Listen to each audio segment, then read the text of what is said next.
ಕುತ್ತಿಗೆ ಹಾಕುದು ನನ್ನ ಕುತ್ತಿಗೆ ಆಗುದಿಲ್ವಾ? ಸರಿ ಆಯ್ತಾ? ಇನ್ನು ಯಾವ ಬಾರ ಆದ್ರೂ ತಡ್ಕೊಂಡೇನು. ಹೌದಾ? ನೋಡು, ಇದೇನು ಗೊತ್ತಾ? ಏನು? ಎಡಗೈಯ ಕಿರುಬೆರಳಿನ ಮುದ್ರೆ ಉಂಗುರ. ಇದು ನಿನಗೆ ಬಹುಮಾನವಾಗಿ. ಏನದು? ಏನು? ನಿಮ್ಮ ಎಡಗೈಯ ಕಿರುಬೆರಳಿನ ಮುದ್ರೆ ಉಂಗುರ ಅಲ್ವೇ? ಹೌದು. ನೀವು ಅರಸು ಮಕ್ಕಳು ಸ್ನಾನ ಮಾಡುವಾಗ ಗಂಧ ಚಂದನವನ್ನು ಪೂಸಿಕೊಂಡೇ ಸ್ನಾನ ಮಾಡುವುದಲ್ಲ? ಎಲ್ಲಾದ್ರೂ ಇದ್ರೆ ಅಡಿಯಲ್ಲಿ ಗಂಧ ಉಂಟಾ ಅಂತ ಪೂಸಿದ್ದಾನು. ಗಂಧ ಇರಬಹುದು, ಸ್ವಲ್ಪ ಗಂಧ ಉಳಿದಿರಬಹುದು. ಮನೆಗೆ ಹೋಗಿ ನೀನು ನಿನ್ನ ಹೆಂಡತಿ ಮಕ್ಕಳು ಎಲ್ಲ ಹಾಕಿ ಹೋಗಿ. ನಿಮ್ಮ ಮುದ್ರೆ ಉಂಗುರ ನೀವು ಹೋದಲ್ಲೆಲ್ಲ ಇದನ್ನು ತೋರಿಸಿ ನಾನು ಹೋಗಬಹುದಾ? ಆಗುವುದಿಲ್ಲ. ಅಗತ್ಯವಾಗಿ ಎಲ್ಲಿ ಹೋಗ್ಬೇಕೋ ಅಲ್ಲಿಗೆ ತೋರಿಸು. ಹೋಗು, ಜಾಗ್ರತೆ.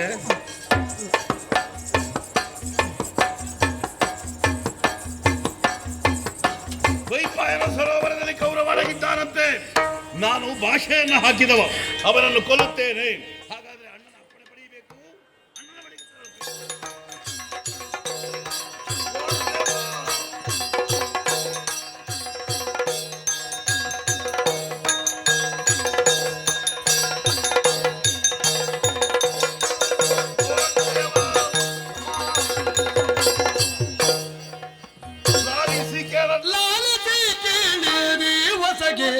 ಅಣ್ಣ ದೇವ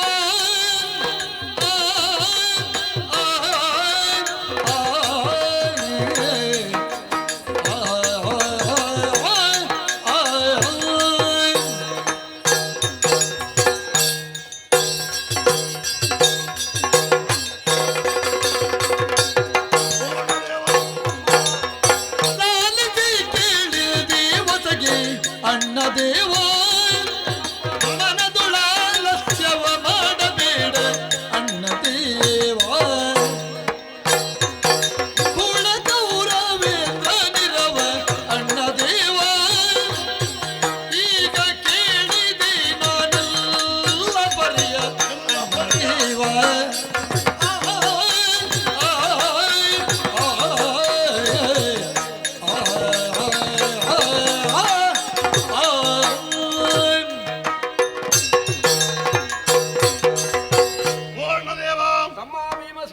ಮೊದಲಾಗಿ ನಿನ್ನ ಪಾದಕ್ಕೆ ವಂದಿಸಿಕೊಂಡಿದ್ದೇನೆ. ಎದ್ದೇಳು ಮಗು. ಯುದ್ಧ ಭೂಮಿಯಲ್ಲಿ ನಾನು ಮತ್ತು ಕೌರವ ಯುದ್ಧವನ್ನು ಮಾಡುತ್ತಾ ಇದ್ದವರು. ಪೆಟ್ಟು ತಿಂದಂತಹ ಕೌರವ ಜೀವವನ್ನು ಉಳಿಸಿಕೊಳ್ಳುವುದಕ್ಕಾಗಿ ಅಲ್ಲಿಂದ ಪಲಾಯನ ಸೂತ್ರವನ್ನು ಕೈಗೊಂಡ. ಅದು ಗೊತ್ತಿದ್ದ ವಿಚಾರ ಅಲ್ಲ. ಎಷ್ಟು ಹುಡುಕಿದ್ರು ಅವರನ್ನ ಕಣ್ಣಿಗೆ ಸಿಕ್ಕಿದ್ದಿಲ್ಲ. ನಾನು ಭಾಷೆಯನ್ನು ಹಾಕಿದ್ದೇನೆ. ಉದಯಿಸಿದಂತಹ ಸೂರ್ಯ ಮುಳುಗುವುದರೊಳಗಾಗಿ ಕೌರವಾರಿನನ್ನು ಕೊಲ್ತೇನೆ. ಭಾಷೆಯನ್ನು ಹಾಕಿದವ ನಾನು ನೆರವೇರಿಸುವುದಕ್ಕಾಗಿ ಪ್ರಯತ್ನ ಪಡ್ತಾ ಇದ್ದೇನೆ. ಆದರೆ ಅವನನ್ನು ಕಣ್ಣಿಗೆ ಕಾಣ ಸಿಕ್ಕಿದ್ದಿಲ್ಲ. ಅಣ್ಣ, ಈಗ ಒಂದು ವರ್ತಮಾನ ಬಂದಿದೆ. ಏನಂತೆ? ವೈಶಂಪಾಯನ ಸರೋವರದಲ್ಲಿ ಕೌರವ ಅಡಗಿದ್ದಾನೆ ಎಂಬ ವಿಷಯವನ್ನು ನಮ್ಮವನೇ ಆದಂತಹ ಬೇಹಿನ ಜನ ಬಂದು ಸುದ್ದಿಯನ್ನು ತಂದಿದ್ದಾನೆ. ಹಾಗಾಗಿ ಮನದಲ್ಲಿ ಆಲಸ್ಯವನ್ನು ಮಾಡದೆ ನೀನು ನನಗೊಂದು ಅಪ್ಪಣೆಯನ್ನು ಕೊಡು. ಈ ಕ್ಷಣ ವೈಶಂಪಾಯನ ಸರೋವರವನ್ನು ಸೇರಿ ಆತನನ್ನು ಮೇಲೆ ಎಳೆದು ನಾನು ಬರ್ತೇನೆ. ಮಗು, ಏನು?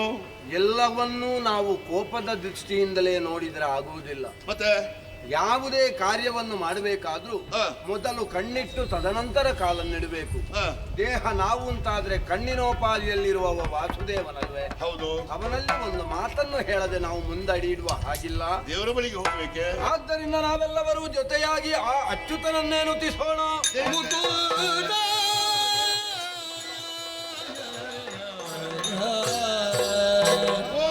ಕರವ ಮುಗಿದು ಪೇಳ್ದ ಧರ್ಮರಾಯ ಸ್ವಾಮಿಗೆ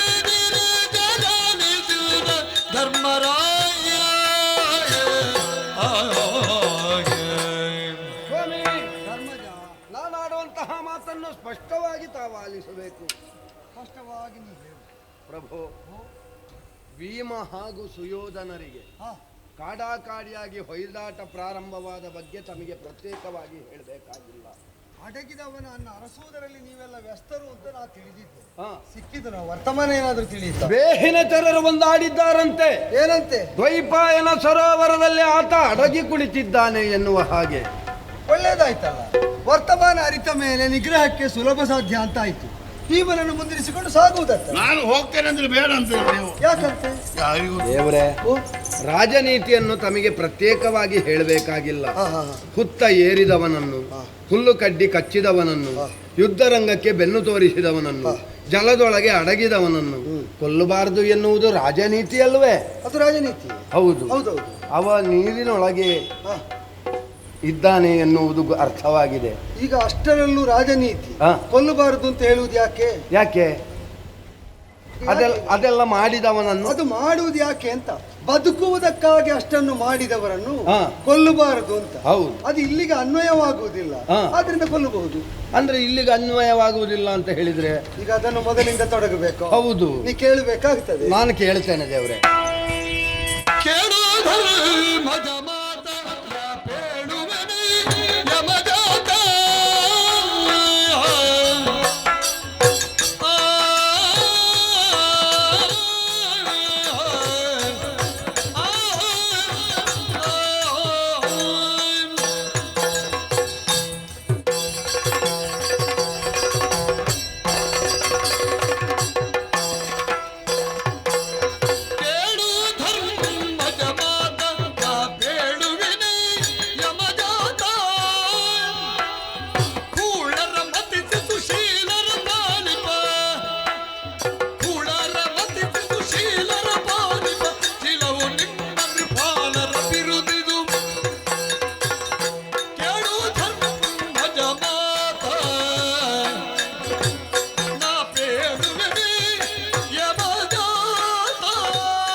ಧರ್ಮದ ಸೂಕ್ಷ್ಮಗಳನ್ನು ಅನುವರ್ತಿಸಬೇಕಾದ ಅನಿವಾರ್ಯತೆಯನ್ನು ಹೊಂದಿದಂತಹ ಕ್ಷತ್ರಿಯ ಕುಲಜನಾಗಿ ನಿರ್ಣಾಯಕವಾದ ಈ ಸಂಧಿಕಾಲದಲ್ಲಿ ನೀ ಧರ್ಮ ಜಿಜ್ಞಾಸೆತ ಮುಂದೊಡ್ಡಿದ್ರೆ ಕೆಲವೆಲ್ಲ ರಾಜನೀತಿಯ ನಿರ್ಣಯಗಳನ್ನು ಯಾವ ನಿರ್ಣಯ ಕೈಗೊಳ್ಳುತ್ತೇವೆ ಎಂಬುದರಿಂದ ಅದು ಪರಿಣಾಮಕಾರಿಯಾಗುವುದಲ್ಲ.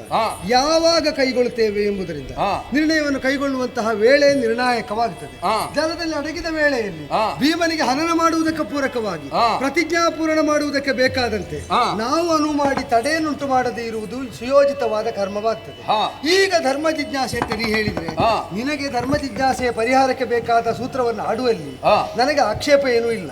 ನೀನು ಕಿವಿದೆರೆದು ಕೇಳ್ತಿ ಗೊತ್ತುಂಟು. ಆದರೆ ಈಗ ಕ್ಷಿಪ್ರವಾಗಿ ಸಾಧ್ಯವಾಗಬೇಕಾದ ಕಾರ್ಯವಾದ್ರಿಂದ ಯೋಚನೆ ಮಾಡು. ನೀ ಉಳಿದದ್ದನ್ನೆಲ್ಲ ಬದಿಗಿರಿಸಿ ನೀ ಒಬ್ಬ ಕ್ಷತ್ರಿಯ ಅಂತ ಒಪ್ಪುತ್ತೀಯ? ಖಂಡಿತವಾಗಿ ಒಪ್ಪಿ. ಕ್ಷತ್ರಿಯನಾದವನು ರಾಜಪೀಠದಲ್ಲಿ ಕುಳಿತು ದಂಡಧರನಾಗಿದ್ದುಕೊಂಡು ಅಪರಾಧಿಯ ವಿಚಾರಣೆ ಮಾಡಿ ಶಿಕ್ಷೆ ವಿಧಿಸುವಾಗ ಎಲ್ಲ ಪರಿಗಣನೆಯನ್ನು ಹೆಚ್ಚಾಗಿ ತೆಗೆದುಕೊಳ್ಳುವುದಕ್ಕಿಂತ ಅವನು ಯಾವ ಅಪರಾಧವನ್ನು ಮಾಡಿದ್ದಾನೆ, ಆ ಅಪರಾಧಕ್ಕೆ ಏನು ಶಿಕ್ಷೆ, ಇದನ್ನು ಪ್ರಥಮಾದ್ಯತೆಯಲ್ಲಿ ಪರಿಗಣಿಸಬೇಕಾದದ್ದು. ಹೌದು ಸ್ವಾಮಿ. ಕೂಳರನ್ನು ಮತಿಸಿ ಸುಶೀಲರನ್ನು ಕಾಯುವುದು ನೃಪಾಲರಾದವರಿಗೆ ಬಿರುದು. ಉಳಿದದ್ದೆಲ್ಲ ದ್ವಿತೀಯ ಪ್ರಾಶಸ್ತ್ಯಕ್ಕೆ ಅರ್ಹವಾದ ವಿಷಯ. ಪ್ರಥಮ ಪ್ರಾಶಸ್ತ್ಯದಲ್ಲಿ ಒಬ್ಬಾತ ದಂಡಧರನಾದಂತಹ ನೃಪತಿಯಾಗಿದ್ದುಕೊಂಡು ಅವ ಕೆಟ್ಟವನು ಒಳ್ಳೆಯವನು ಇದನ್ನು ಮಾತ್ರ ನೋಡಬೇಕಾದದ್ದು. ಈಗ ನೀನು ಹೇಳ್ತಾ ಇದ್ದಿ ಅವ ಜಲದಲ್ಲಿ ಅಡಗಿದ್ದಾನೆ ಅಂತ. ಜಲದಲ್ಲಿ ಅಡಗಿದವರನ್ನು ಹುಲ್ಲುಗಡ್ಡಿ ಹತ್ತಿ ಕಚ್ಚಿದವರನ್ನು ಅಥವಾ ಹುತ್ತ ಏರಿದವರನ್ನು ಕೊಲ್ಲಬಾರದು ಅಂತ ಯಾಕೆ ಬಂತು? ಬದುಕುವುದಕ್ಕಾಗಿ ಮಾತ್ರ ಅವರು ರಣವಿಮುಖರಾಗಿ ಭೀತರಾಗಿ ಬೇರೆಲ್ಲೂ ಅಭಯ ಸಿಕ್ಕದೆ ಅದನ್ನು ತೋರಿದರೆ ಅದು ಪರಿಪೂರ್ಣ ಶರಣಾಗತಿಯ ದ್ಯೋತಕ, ಅವರ ಅಸಹಾಯಕತೆಯ ದ್ಯೋತಕ, ಅವರು ಹೋರಾಟದ ಮನಸ್ಸಿನಲ್ಲಿ ಇಲ್ಲ ಎಂಬುದರಿಂದ ಅವರನ್ನು ಕೊಲ್ಲಬಾರದು ಅಂತ. ಈಗ ಧರ್ಮಜನಾದ ನೀನು ಚೆನ್ನಾಗಿ ಸುಯೋಧನನ್ನು ಅರಿತದ್ರಿಂದ ಕೇಳ್ತೇನೆ, ಇವ ಅಡಗಿದ್ದೀಗ ತಾನು ಯುದ್ಧ ಮಾಡುವುದಕ್ಕೆ ಹೇಸುತ್ತೇನೆ ಅಂತ ನೀ ಭಾವಿಸ್ತೀಯೋ? ಖಂಡಿತ ಇಲ್ಲ. ಅವ ಯಾಕೆ ಅಡಗಿರಬಹುದು ಹೇಳು? ಅವ ಬಹುಶಃ ಯಾವುದಾದ್ರೂ ಕಾರ್ಯ ಉದ್ದೇಶದಿಂದಲೇ ಶಕ್ತಿ ಸಂಚಯ ಮಾಡುವುದು. ಹೌದು. ಆ ಒಂದು ವಿಷಪೂರಿತವಾದದ್ದು ಕಡೀತದೆ ಅಂತ ಗೊತ್ತಿದ್ದ ಮೇಲೂ ಕೂಡ ಅದು ವಿಷಯ ಸಂಚಯನ ಮಾಡುವ ವೇಳೆಯಲ್ಲಿ ಸುಮ್ಮನೆ ಕೂತು ನೋಡಿದ ಮೇಲೆ ಕಡಿಯುವುದಕ್ಕೆ ಬಂದಾಗ ಅಯ್ಯಯ್ಯೋ ಹಾವು ಕಚ್ಚಿತು ಅಂತ ಬೊಬ್ಬೆ ಹಾಕಿದ್ರೆ ಅರ್ಥ ಉಂಟಾ? ಇಲ್ಲ. ಆದ್ದರಿಂದಲೇ ಪನ್ನಗಕೇತನನಾದಂತಹ ಸುಯೋಧನ ತನ್ನೊಳಗಿನ ಪಾಂಡವ ವಿದ್ವೇಷದ ವಿಷವನ್ನು ವೃದ್ಧಿಸಿಕೊಳ್ಳುವುದಕ್ಕಾಗಿ ಜಲದ ಅಧೀನವಾಗಿ ಜಲಾಧಿವಾಸವನ್ನು ಹೊಂದಿದ್ದಾನೆ ಅಂತಾದಾಗ ಪಾಂಡವ ದ್ವೇಷದ ವಿಷಯ ಹೆಚ್ಚಾಗಬೇಕು ಅಥವಾ ಬೇಡ? ಬೇಡ ಅಂತಿದ್ರೆ ಅವರನ್ನು ಕಡಿದುಕೊಳ್ಳಬಹುದಲ್ಲ. ಆದ್ರೆ ಒಂದುಂಟು ಸ್ವಾಮಿ, ನ್ಯಾಯ ನೀತಿ ಧರ್ಮ ಎನ್ನುವ ಹಾಗೆ ನಾವೆಲ್ಲರೂ ಭಾವಿಸಬಹುದು. ಹೌದು. ಆದ್ರೆ ನಮಗೂ ಒಂದು ಮಾನವೀಯತೆ ಮನುಷ್ಯ ಧರ್ಮ ಎನ್ನುವುದುಂಟು, ಇರ್ಲೇಬೇಕಲ್ಲ. ಅದು ಉಂಟು ಅಂತ ಆದ್ರೆ ನಾವು ಆಲೋಚಿಸಬೇಕಾದ್ದು ಯಾವುದು? ಅವ ನಮ್ಮ ಬಂಧು ಅಲ್ವೇ? ಯಾವ ಲೆಕ್ಕದಲ್ಲಿ ಬಂಧು? ನಮ್ಮ ದೊಡ್ಡಪ್ಪನ ಮಗನಲ್ವೇ? ಅವ ನಿನ್ನನ್ನು ಬಂಧು ಅಂತ ಒಪ್ಪಿದ್ರೆ ರಾಜ್ಯ ನಿನ್ನದಾಗ್ತಿತ್ತಲ್ಲ. ನಿನ್ನನ್ನು ಪಾಂಡುವಿನ ಮಗನೇ ಅಲ್ಲ ಅಂತ ಹೇಳ್ತಾನೆ.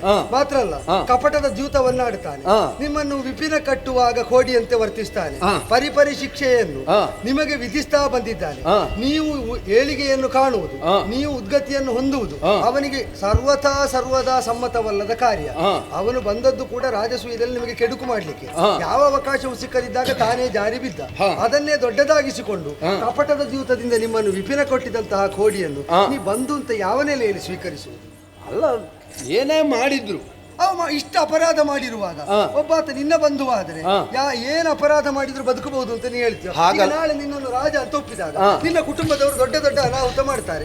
ಅವರನ್ನು ನಮ್ಮ ಬಂಧುವಲ್ವ, ಏನು ಮಾಡಿದ್ರು ಕೂಡ ನಮ್ಮ ಕುಟುಂಬದವಲ್ವ ಅಂತ ಬಿಡ್ಲಿಕ್ಕೆ ಆಗ್ತದೆ. ಹಾಗಲ್ಲ ಪ್ರಭು, ಹೇಗಾದ್ರೂ ನಾವು ಆಲೋಚಿಸಿದ್ರೆ ವಯಸ್ಸಿನ ಮಾನದಂಡವನ್ನು ಇಟ್ಟುಕೊಂಡ್ರೆ ಅವನಿಗಿಂತ ಕೆಲವಾರು ಸಮಯಗಳ ಕಾಲ ನಾ ಹಿರಿಯವನಾಗುತ್ತೇನೆ. ಈಗ ಮಾವನಿಗಳಿಗೆ ಎಷ್ಟು ವಯಸ್ಸಿನ ಅಂತರ ತುಂಬಾ ಉಂಟು. ಈಗ ಅಷ್ಟು ದೊಡ್ಡ ಮಾವನನ್ನು ಅಳಿಯ ಕೊಲ್ಲಬಹುದು? ಅಲ್ಲ, ಕೊಲ್ಲಬಾರ್ದು, ಆದ್ರೆ ಮಾವ ಹೇಗಿದ್ದಾನೆ ಎನ್ನುವುದರ ಮೇಲೆ ಅದು ನಿಶ್ಚಯ ಆಗಿರ್ತದೆ. ನನ್ನ ಅಮ್ಮನ ಅಣ್ಣ ನನಗೇನಾಗಬೇಕು? ಮಾವ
ಧರ್ಮೈಕ ಪಕ್ಷಪಾತಿಯಾಗಿ ಯಾವ ಜೀವನಗಳು ವಿಚಾರಣಾಧೀನರಾಗಿ ಒದಗಿ ಬಂದರೂ ನ್ಯಾಯ ನಿರ್ಣಯವನ್ನು ಮಾಡಬೇಕಾದ ಹೊಣೆ ಹೊತ್ತವರು ನಿನ್ನ ಅಯ್ಯನ ಸ್ಥಾನದಲ್ಲಿದ್ದ ಯಮ. ಅವನ ಪಿತೃತ್ವಕ್ಕೆ ಮಾನ್ಯತೆಯನ್ನು ಕಲ್ಪಿಸುವುದಾದರೆ ನ್ಯಾಯವನ್ನು ನಿರ್ಣಯಿಸುವಲ್ಲಿ ನೀವು ನಡೆಯಕೂಡದು. ಧರ್ಮಾಧರ್ಮ ವಿವೇಚನೆಯಲ್ಲಿ ನೀನು ತಪ್ಪಕೂಡದು. ಮಾತೆಯ ಅಣ್ಣನೆನಿಸಿದಂತಹ ಮಾತುಲನಾದ ಕಂಸನನ್ನೇ ಅವ ಬಂಧು ಎಂಬುದಾಗಿ ಮಾನ್ಯತೆಯನ್ನು ಕೊಡದೆ ವಯೋವೃದ್ಧಿಯನ್ನು ಪರಿಗಣಿಸದೆ ಕಡಿದುಕೊಳ್ಳಬೇಕಾದ ಅನಿವಾರ್ಯತೆ ನನ್ನ ಬದುಕಿನಲ್ಲಿ ಬಂದದ್ದು ಹೌದಾ? ಖಂಡಿತವಾಗಿ ಅದು ಕೃಷ್ಣನ ಬದುಕಿನ ಕಳಂಕ ಅಂತ ನೀವು ತಿಳಿತೀಯೋ? ಇಲ್ಲ ದೇವರೇ, ಕಂಸವಧೆಯನ್ನು ಕೃಷ್ಣನ ಕಳಂಕ ಅಂತ ನೀವು ತಿಳಿಯುವುದಿಲ್ಲ. ಪ್ರಪಂಚವೇ ಅದನ್ನು ಲೀಲೆ ಅಂತ ಒಪ್ಪಿಕೊಂಡಿದೆ. ಮತ್ತೆ ನಾವು ಮನುಷ್ಯರಾಗಿ ಏನು ಮಾಡುವುದಕ್ಕುಂಟು ಸ್ವಾಮಿ? ದೇವರಿಗೆ ಇಳಿದು ಬರುವುದು ಯಾಕೆ ಹೇಳು? ಭಕ್ತರನ್ನು ಉದ್ಧರಿಸುವುದಕ್ಕೆ. ಅದೊಂದು ನೆಲೆ. ಹೌದು. ಶಿಷ್ಟ ಸಂರಕ್ಷಣೆ, ಹೌದು. ದುಷ್ಟ ಭಕ್ಷಣೆ ಮಾತ್ರ ಅಲ್ಲ, ಧರ್ಮ ಪರಿಪಾಲನೆ, ಸಾಧಕರನ್ನು ಅನುಗ್ರಹಿಸ್ತಾ ಧರ್ಮ ಪರಿಪಾಲನೆ. ಹೌದು. ಈ ಮರ್ತ್ಯಾವತಾರಕ್ಕೊಂದು ವಿಶೇಷವನ್ನು ಹೇಳಿದ್ರು. ಮರ್ತ್ಯಾವತಾರಸ್ತು ಇಹ ಮರ್ತ್ಯ ಶಿಕ್ಷಣ. ಮರ್ತ್ಯ ಪ್ರಪಂಚಕ್ಕೆ ಅವನ ವರ್ತನೆಯಿಂದ ಶಿಕ್ಷಣ ಸಿಕ್ಕಬೇಕು ಅಂತ. ಧರ್ಮ ಸಂಬಂಧವೇ ಎಲ್ಲಕ್ಕಿಂತ ಹೆಚ್ಚು, ದೇಹ ಸಂಬಂಧ ಅಲ್ಲ, ರಕ್ತ ಸಂಬಂಧ ಅಲ್ಲ ಅಂತ ತೋರಿಸಿಕೊಟ್ಟು ಮಾನುಷ ಪ್ರಪಂಚಕ್ಕೆ ಶಿಕ್ಷಣ ಕೊಡುವುದಕ್ಕಾಗಿ ನಾ ಇಳಿದು ಬಂದದ್ದು ಅಂತ ನೀವು ಒಪ್ಪಿದರೆ, ಧರ್ಮಕ್ಕಾಗಿ ಮಾತುಲನನ್ನು ಕಡಿದುಕೊಂಡಂತಹ ನನ್ನನ್ನು ದೇವರು ಅಂತ ಒಪ್ಪುವುದು ಹೌದಾದ್ರೆ, ಧರ್ಮಕ್ಕಾಗಿ ನಿನ್ನ ಸೋದರನ ಸ್ಥಾನದಲ್ಲಿರುವ ಆ ಸುಯೋಧನನನ್ನು ಕಡಿದುಕೊಳ್ಳುವುದನ್ನು ಸರಿ ಅಂತ ನೀವು ಒಪ್ಪಬೇಕಾಗ್ತದೆ.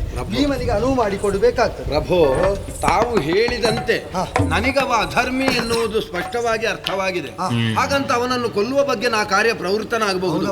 ಆದ್ರೆ ಧರ್ಮಭೀರುವಾಗಿ ಇಷ್ಟರವರೆಗೆ ಪ್ರಪಂಚದಲ್ಲಿ ನಡೆದುಕೊಂಡಂತಹ ಧರ್ಮರಾಯ ಧರ್ಮ ಜಿಜ್ಞಾಸೆಯನ್ನು ಮಾಡದೆ ಮುಂದಡಿ ಇಟ್ಟ ಎನ್ನುವಂತಹ ಆ ಅಪವಾದಕ್ಕೆ ನಾವು ಒಳಗಾಗಬಾರ್ದಲ್ಲ.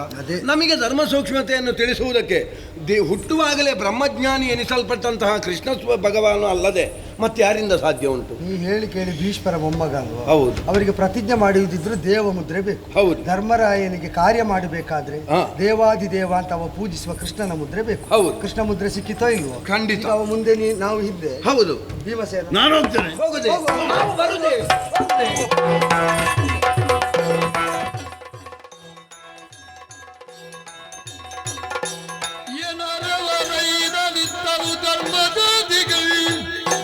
ಅನುವಾಗಿ ಕೊಳನೊಳಗೈದಿ ವಿನಯದಿಂದ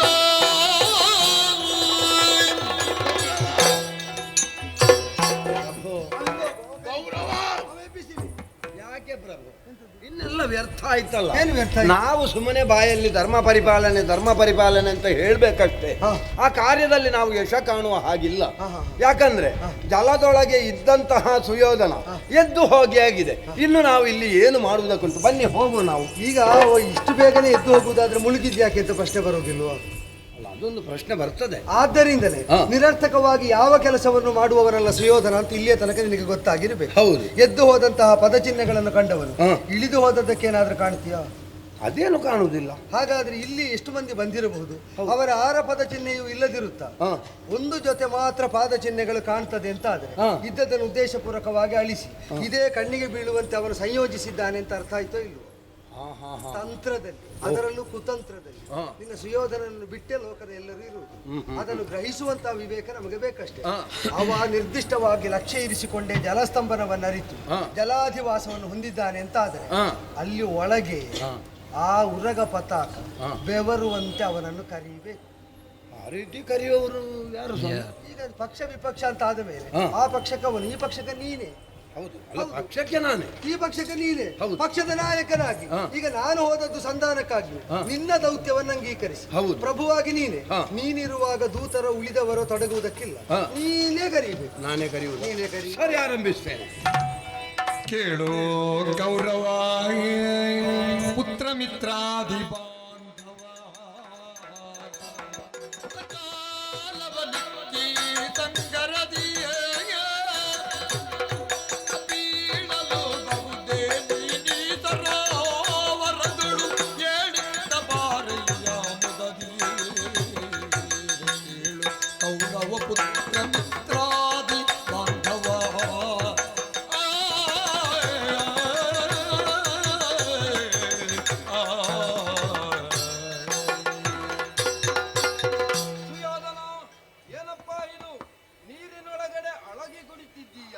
ಚಂದ್ರವಂಶ ವಾರಿದಿಯಲ್ಲಿ ಹುಟ್ಟಿ ಅಚಂದ್ರಾರ್ಥ ಅಪಯಶಸ್ಸಿಗೆ ಗುರಿಯಾದಂತಹ ನೀನು ಅಡಿಗಡಿಗೆ ಹಂಬಲಿಸ್ತಾ ಇದ್ದದ್ದು ಯಾವುದು?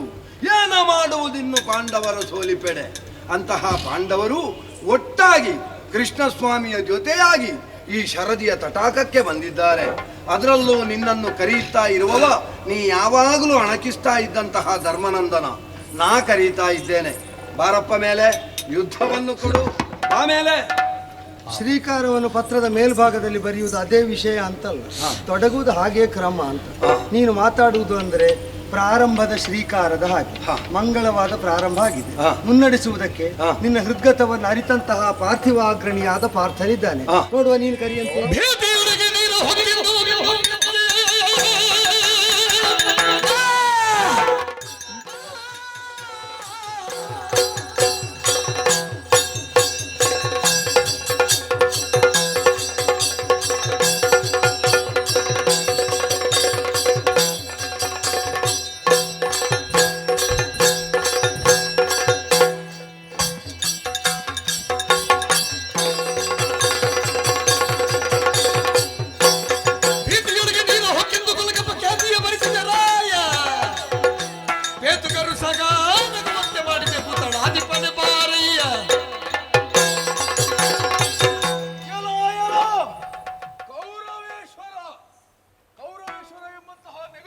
ಪಾತ್ರನಾದವ ನೀನು. ಆದ್ರೆ ಎಂದು ಅಣ್ಣನಾದಂತಹ ಭೀಮಸೇನನಿಗೆ ಹೆದರಿ ನೀರಲ್ಲಿ ಅಡಗಿ ಕುಳಿತುಕೊಂಡಿದ್ದಿ. ಚಂದ್ರವಂಶಕ್ಕೆ ಯಾಕೋ ಕೇಡು ತರ್ತಾ ಇದೆಯೇನೋ? ಹೇಳು, ಎದ್ದು ಮೇಲೆ ಬಾ. ಕರೆಯುವ ನಾನೇ, ಪಾಂಡವರಲ್ಲಿ ಮಧ್ಯಮ. ಉಪೋದ್ಘಾತ ಸರಿಯಾಗುಂಟು, ಇನ್ನು ವಿಷಯ ಪ್ರಾರಂಭ ಆಗಬೇಕು. ನಕುಲ ಸಹದೇವರು ಇಬ್ಬರು ಅದನ್ನು ಮುನ್ನಡೆಸಬೇಕು. ಮೊದಲಿಗೆ ಯಾರು?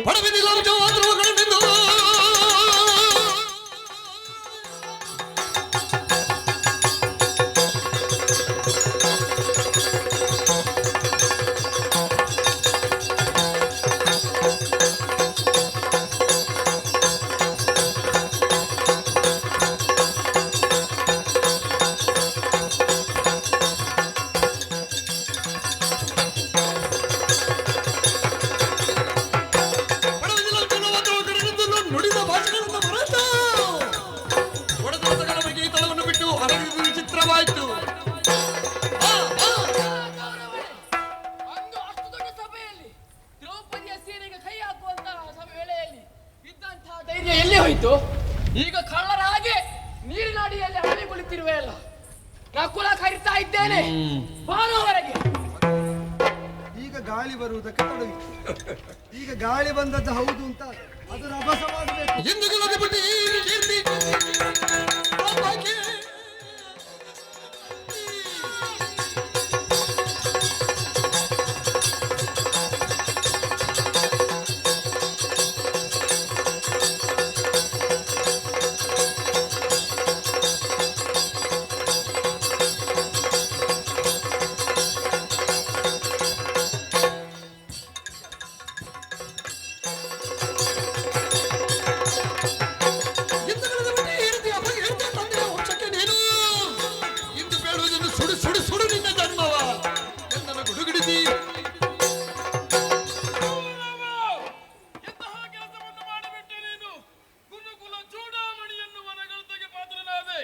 ಆದರೆ ರಣಮುಖದಲ್ಲಿ ಸೋತು ಬೆನ್ನು ಹಾಕಿ ಓಡಿ ಹೋಗಿ ನೀರಿನೊಳಗೆ ಅಡಗಿ ಕುಳಿತುಕೊಂಡಿದ್ದೀಯ. ಬಂದವ ಸಾಮಾನ್ಯನಲ್ಲ, ಸಹದೇವ ಏಳಾಮೆ. ಮೋಡ ಬಂತು, ಘನೀಕರಿಸಿತು, ಹೌದು. ಆಮೇಲೆ ಗಾಳಿ ಬೀಸಿತು, ಈಗ ಗುಡುಗುವುದಕ್ಕೆ ತೊಡಗಿ. ಹೌದು. ಏನು ಯಾವುದೇ ಪ್ರಸಂಗ ಚ್ಯುತಿ ಇಲ್ಲದೆ ಮುಗಿಬೇಕು ಅಂತ ಆದರೆ ಅಚ್ಯುತ ಮಾತಾಡದೆ ಪ್ರಸಂಗ ಮುಗಿಯುವುದಕ್ಕುಂಟ ದೇವ್ರೆ. ಇದು ಕುಟುಂಬದವರೇ ಮುಗಿಸ್ತಾರಾದ್ರೆ ನಾವು ನೋಡ್ತಾ ಸುಮ್ಮನಿರುವ ಅಂತ ಭಾವಿಸಿದೆ. ಕುಟುಂಬದವರು ಮುಗಿಸಿದ್ರು ನಿರ್ದೇಶಕ ನೀನೇ ಅಲ್ವಾ? ಆಗಲಿ ನಿಮ್ಮ ಕುಟುಂಬದಲ್ಲಿ ನನ್ನನ್ನು ಸೇರಿಸಿದ್ದು ಹೌದಾದ್ರೆ ಹೌದು. ನೀ ಹೇಳಿದಾಗ ದೌತ್ಯ ಮಾಡಿದ್ದೇನೆ. ಹುಡುಗಿನ ಜೊತೆ ತಂಪು ಗಾಳಿ ಬೀಸಬೇಕು ದೇವ್ರೆ.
ಷಂಡರ ಕುಲತಿರೋಕ ಕೆಡುಕರ ಶಿರೋ ರತುನ.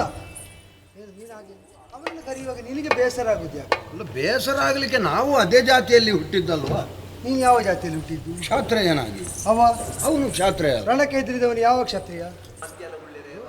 ಈಗ ನಿನ್ನಂತವನೇ ರಣಕ್ಕೆ ಸನ್ನದ್ಧನಾದದ್ದು ಧರ್ಮರಾಯ. ಹೌದು. ರಣ ಅಂದ್ರೆ ಮಾರು ದೂರ ಹೋಗ್ತಾ ಇದ್ದವ. ಹೌದು. ನೀನೇ ಸನ್ನದ್ಧನಾಗಿದ್ದ. ಅವ ಈಗ ಅಡಗಿ ಕುಳಿತಿದ್ದಾನೆ ಅಂತಂದ್ರೆ ಅವನ ಕ್ಷಾತ್ರವನ್ನು ಅವನೇ ಕೊಂದಿದ್ದಾನೆ ಅಂತಲ್ವೋ?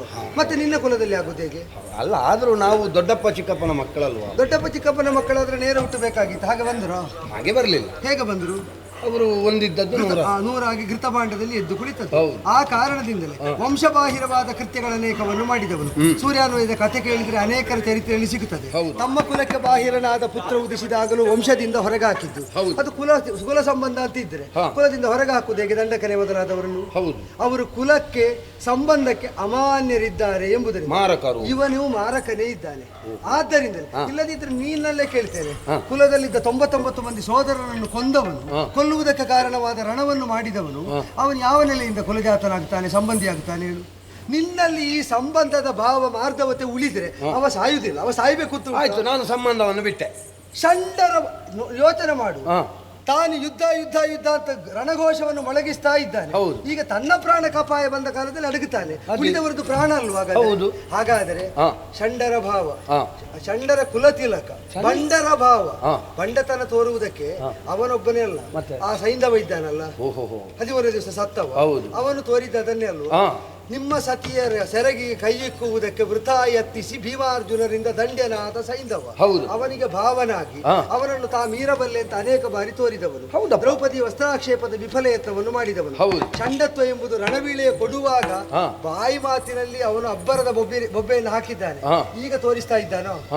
ಆಡಿದ ಮಾತನ್ನು ಉಳಿಸಿಕೊಳ್ಳುವಲ್ಲಿ ತನಗೆ ಕರ್ತೃತ್ವ ಇಲ್ಲ ಅಂತ ನಿರೂಪಿಸ್ತಾ ಇದ್ದಾನೆ. ಕೆಡುಕರ ಶಿರೋರತುನ, ಕೆಡುಕನ್ನು ಹುಡುಹುಡಿಕೆ ಎಂತ ತಾವು ಹೇಳ್ತಾ ಇದ್ದೀರಿ. ಕೆಡುಕಿನ ಕೃತ್ಯಗಳನ್ನು ಹುಡುಕಿ ಮಾಡ್ತಾ ಬಂದ, ಮಾಡಬಾರದಂತಹ ಆತತಾಯಿತನವೆಲ್ಲವನ್ನು ತೋರಿದಂತಹ ಆತ ತಾನು ರಣಕ್ಕೆ ಮಣಿಯುವವನಲ್ಲ, ಹರಣದಾಸೆಗಳಿಲ್ಲ, ಆದ್ದರಿಂದ ದುರವೇ ಸಿದ್ಧ ಅಂತ ಹೇಳಿದವನು ಈಗ ದುರಕ್ಕೆ ಬೆದರಿ ನೀರಲ್ಲಿ ಅಡಗಿದ್ದಾನೆ ಅಂತ ಆದ್ರೆ ಅತ್ಯಂತ ನೀಚವಾದ ಕರ್ಮ. ತಾನಾಡಿದ ಮಾತಿನಲ್ಲಿ ನಿತಾದರೂ ವಿಶ್ವಾಸ ಇದ್ದರೆ, ಕ್ಷಾತ್ರ ತೇಜ ಒಂದಿನಿತಾದ್ರೂ ಉಳಿದದ್ದಿದ್ದರೆ ಗೌರವ ಎತ್ತುವ ಅರ್ಧ ಕ್ರಮ ಎಲ್ಲ ಒಳ್ಳೇದುಂಟು. ಹೌದು, ಅದೇ ಕ್ರಮಕ್ಕಾಗಿಯೇ ಕರೆದದ್ದು. ನೀನು ಕರೆದದ್ದಷ್ಟೇ, ಅವರು ಅಷ್ಟಕ್ಕೆ. ಯಾಕೆ ಅಂದ್ರೆ ಕೌರವ ಸಾಯ್ತಾ ಇರುವುದು ಒಬ್ಬ ಭೀಮನ ಪ್ರತಿಜ್ಞೆಗಾಗಿ ಅಲ್ಲ, ಪಾಂಡವ ವಿದ್ವೇಷ ಸಾಧನೆಗಾಗಿ. ಇದನ್ನು ಗೊತ್ತಾಗಬೇಕಾದ್ರೆ ಅವನ ಸಾವು ನಮಗೆಲ್ಲರಿಗೂ ಸಮ್ಮತ ಅಂತ ಮೊದಲು ತೋರಬೇಕಾಗಿತ್ತು. ಸರಿ. ಮತ್ತೆ ಸಾಯುವುದಕ್ಕೆ ಹೊಡಿಬೇಕಾದದ್ದರಲ್ಲಿ ಹೊರಿಬೇಕು, ಕರಿಬೇಕಾದ ನಾಲಗೆಯೇ ಉಚ್ಚರಿಸಬೇಕು ಅಷ್ಟೇ. ಹೊಡಿಬೇಕಾದದ್ದು ಗದೆಯಿಂದ ಅಂತ ಆದ್ರೆ ಕರಿಬೇಕಾದದ್ದು ಯಾರ ನಾಲಗೆ? ಭೀಮನ ನಾಲಿಗೆ. ಭೀಮ ಏನು ದೇವ್ರೆ? ಭೂತಳವು ಬಿರಿವಂತೆ ಗರ್ಜಿಸಿ ಬಹುರೋಷಾತಿ ರೇಖದಿ ಜರೆದು ನುಡಿದನು ಸುಪ್ರತಾಪಕವ.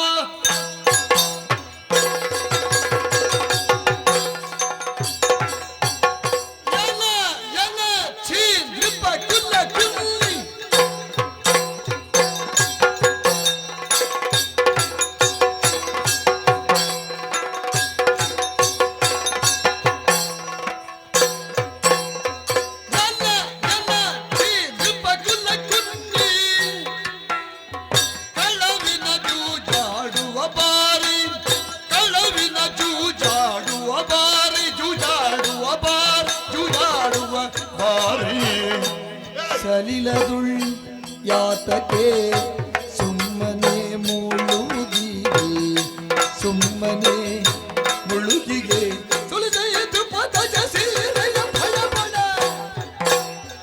ಎಲ್ಲ ಎಲ್ಲ ಪಟುಲಕು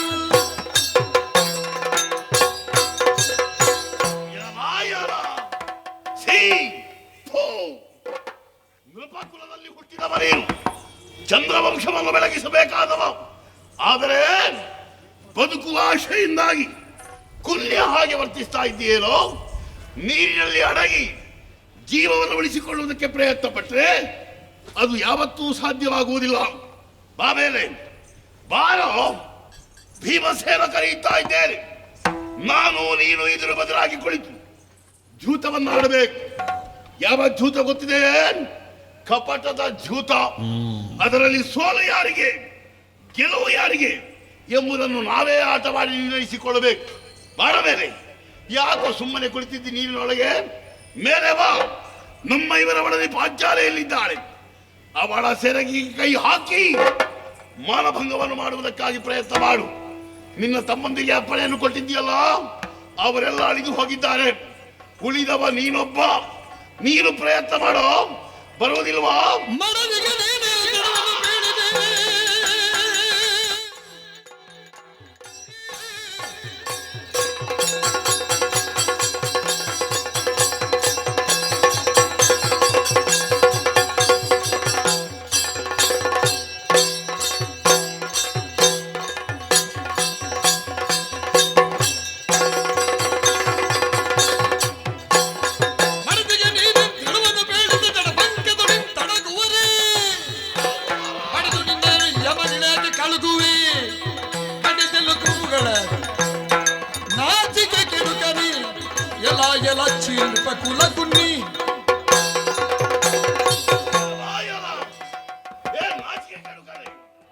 ಮಾನ ಬಿಟ್ಟವನೇ, ಮರ್ಯಾದೆ ಕೆಟ್ಟವನೇ. ಎಷ್ಟು ಕರೆದ್ರು ನೀನು ಬರುವುದಿಲ್ಲ ಅಂತಾದ್ರೆ ನಾನು ಬಿಡುವವರಲ್ಲ. ನಿನಗೆ ನನ್ನ ವಿಷಯ ಗೊತ್ತಿಲ್ಲ. ಈ ಭೀಮನ ಗದೆಯ ಘಾತ, ಅದರ ಪೆಟ್ಟಿನ ರುಚಿ ಎಷ್ಟರವರೆಗೆ ನಿನಗೆ ಸರಿಯಾಗಿ ಸಿಗಲಿಲ್ಲ. ಸರಿಯಾಗಿ ಸಿಗಬೇಕು. ನೀನು ನನ್ನ ಕಣ್ಣೆದುರಿಗೆ ಬರಬೇಕು. ನೀನು ಕಣ್ಣೆದುರಿಗೆ ಬರಬೇಕು. ನಾನು ಈ ನೀರನ್ನು ಈ ಗದೆಯಿಂದ ಹೊಡೆಯಬೇಕು. ನಿನ್ನ ಜೊತೆಯಲ್ಲಿ ಜಲಚರ ಸಹಿತ ನನ್ನ ಮುಂದೆ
ಏನಪ್ಪ ಇದು? ಮೂರು ಲೋಕದಲ್ಲೂ ನೀನು ಅತುಳ ವಿಕ್ರಮಿ ಎನ್ನುವುದರಲ್ಲಿ ಯಾವುದೇ ಅನುಮಾನ ಇಲ್ಲ. ಪರಾಕ್ರಮಿಯಾದಂತಹ ನೀನು ನಿನ್ನ ಛಲದಿಂದಲೇ ನಿನ್ನವರೆಲ್ಲ ಅಳಿದು ಹೋಗಿದ್ದಾರೆ. ಈಗ ಒಬ್ಬನೇ ಉಳಿದಂತಹ ವೇಳೆಯಲ್ಲಿ ನಮ್ಮ 5 ಯುದ್ಧಕ್ಕಾಗಿ ಆಹ್ವಾನಿಸ್ತಾ ಇದ್ದಿ. 5 ಜನವು ಬನ್ನಿ, ನೀನೊಬ್ಬನೇ ಇರುತ್ತಾ 5 ನಾವಿರುತ್ತಾ ಯುದ್ಧವನ್ನು ಮಾಡಿದ್ರೆ ಅದು ಧರ್ಮ ಅಂತ ಆಗುತ್ತದೆಯೇ? ಅದಾಗುವುದಿಲ್ಲ. ಆದ್ದರಿಂದ ನಮ್ಮ 5ರಲ್ಲಿ ಒಬ್ಬರನ್ನು ಆಯ್ಕೆ ಮಾಡಿಕೊಂಡು ಅವರ ಜೊತೆಯಲ್ಲಿ ನೀ ಕಾದಾಡಿದೆ ಅಂತ ಆದ್ರೆ ಅವರ ಜೊತೆಯಲ್ಲಿ ಅವರು ನಿನ್ನ ಜೊತೆಯಲ್ಲಿ ಸೋತರೆ ರಾಜ್ಯ ನಿನಗೆ. ಹೌದಾ? ಖಂಡಿತ ನನಗೆ, ನಿನಗೆ. ನೀವು ಬಿಟ್ಟು ಹೋಗ್ತೀರಿ? ಖಂಡಿತ. ಯಾರಿಗೂ ಬೇಡ. ಬೇಡ.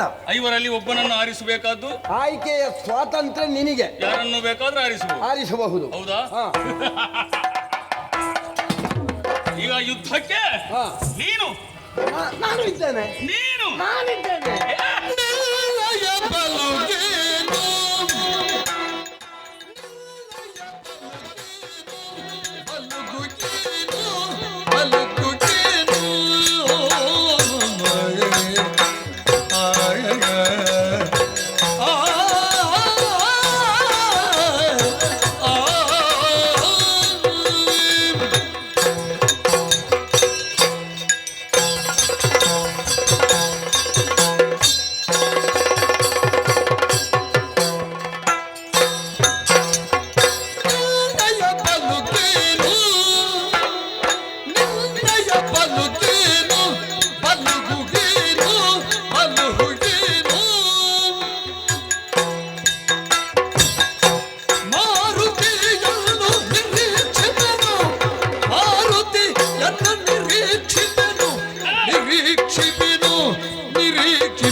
ಸಣ್ಣವ ಅರ್ಜುನ